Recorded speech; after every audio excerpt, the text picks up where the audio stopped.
Uglavnom, ljudi, da se vratim, imao sam jedan poziv na drugi telefon, službeni.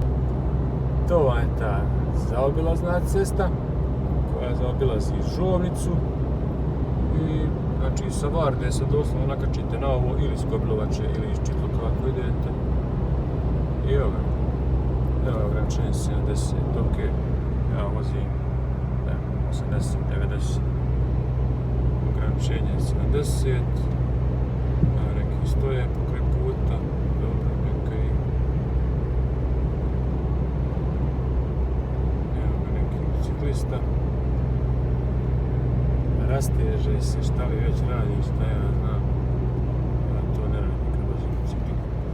Uglavnom, evo ga, dolazimo do kružnog toka, do kružnog toka koji je mogao biti napravljen puno bolje.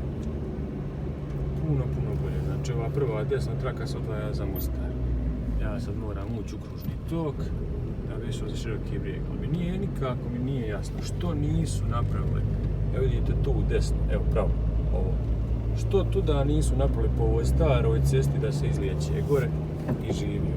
Meni to nikako nije jasno zašto nisu već iskoristili taj dio tu komad puta ceste, kako se već zove, da završe stvar, da olakše ljudima vožnju i sve, nego eto nisu i ćao. Ali dobro, to su stručnjaci novog kova koji rade na svoj sebi svojstven način, što bi rekli ljudi. Ništa, to je to. Tu možete vidjeti kako izgleda zaobilaznica. Skraćenica.